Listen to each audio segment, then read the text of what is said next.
Hello दोस्तों, मेरा नाम है यश। आज हम लोग बात करेंगे एक ऐसे डिजीज़ के बारे में जो कि टीयर 1 सिटी में सबसे ज़्यादा अग्रसित है या बढ़ रही है। तो सोचिए कि आप एक कमरे में बैठे हुए हैं, आप एक स्ट्रॉ लिए हैं और स्ट्रॉ से सांस ले रहे हैं और आपके फेफड़े को या फिर लंग्स को प्रॉपर ऑक्सीजन नहीं मिल पा रही है। तो कैसा कंडीशन फील होगा? आप थोड़े बंधे हुए फील करेंगे, छटपटाने सा फील करेंगे। तो इसी कंडीशन को बोलते हैं अस्थमा। तो अस्थमा में क्या होता है दोस्तों कि हमारे लंग्स तक प्रॉपर ऑक्सीजन नहीं पहुंच पाती है। क्यों नहीं पहुंच पाती? क्योंकि हमारा जो विंड पाइप होता है गले पे, इसे बोलते हैं ट्रॉचिया और ब्रोंचाई। इसमें क्या हो जाता है, ब्रोंचो स्पाज्म हो जाता है। ब्रोंचो स्पाज्म मतलब होता है कि पतली हो जाती है। और पतली क्यों हो जाती है? क्योंकि इस पे इन्फ्लामेशन हो जाता है।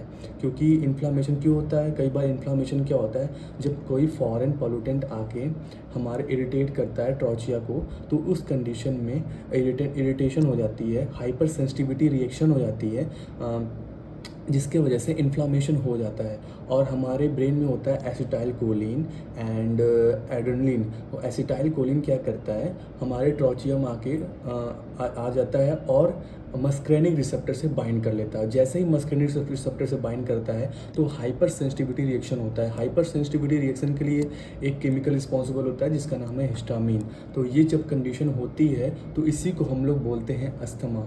और अस्थमा की सबसे अच्छी बात बोल सकते हैं या फिर बुरी बात नहीं बोल सकते, अच्छी बात ही बोलते हैं कि ये रिवर्सिबल होती है। जैसे ही हम लोग इसमें ड्रग देते हैं तो ये रिवर्स हो जाती है, ठीक हो जाती है। तो इस कंडीशन में सबसे ज़्यादा जो ड्रग इस्तेमाल होती है वो बीटा 2 सिम्प्टोमाइमेटिक एजेंट्स होते हैं जो कि ब्रोंचो डायलेटर करने का काम करते हैं। मतलब ट्रॉचिया जो है उसको डायलेट कर देंगे। अगर पाइप पतली हो गई है तो पाइप को डायलेट कर देंगे, इसी बोलते हैं ब्रोंचो डायलेटर।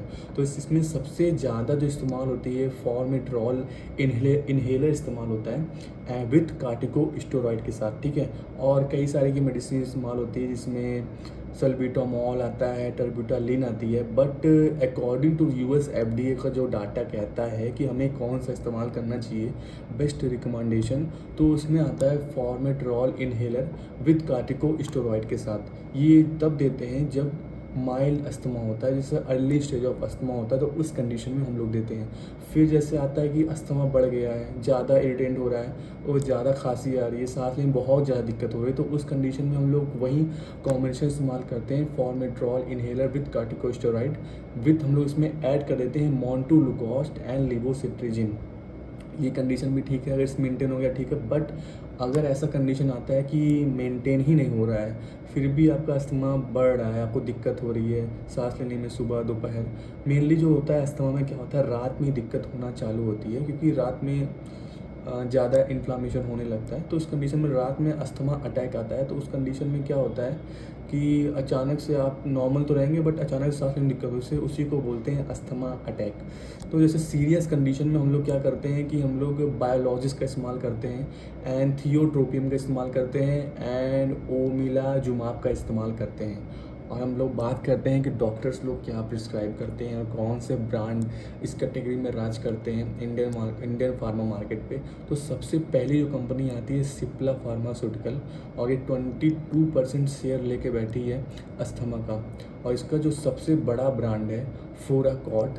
और फोराकॉट में मैंने बताया कि फॉर्मेट्रॉल है एंड कार्टिकोस्टेरॉइड में इनके पास है बुडिसोनाइड। तो ये दोनों कॉम्बिनेशन होता है और इन्हेलर लेते हैं, तो इससे ट्रीटमेंट करने का काम करते हैं अस्थमा का। और कई बड़ी कंपनी के नाम आते हैं, इसमें मैनकाइंड भी आता है। मैनकाइंड का सिमिलर कंपोजिशन आता है बुडेसिनाइड फॉर्मेट्रॉल में, सैम्बिकॉट आता है एंड सन फार्मा का मॉन्टेकल्सी आता है, मोंटुलुकोस्ट एंड लिवोसिट्रिजिन। बाकी अकॉर्डिंग टू यूएस एफडीए जो पोस्ट मार्केटिंग सर्विलांस हुआ एंड क्लिनिकल डाटा ये कहता है अगर आप इसको लॉन्ग टर्म में लेते हैं तो कुछ साइड इफ़ेक्ट आपको नोट हो सकते हैं, जैसे कि नर्वसनेस आपको होगा, हेडेक होगा और मसल्स क्रैम्प होंगे। तो ठीक है, अगर आपको ये नॉलेज अच्छी लगे हो तो लाइक एंड सब्सक्राइब।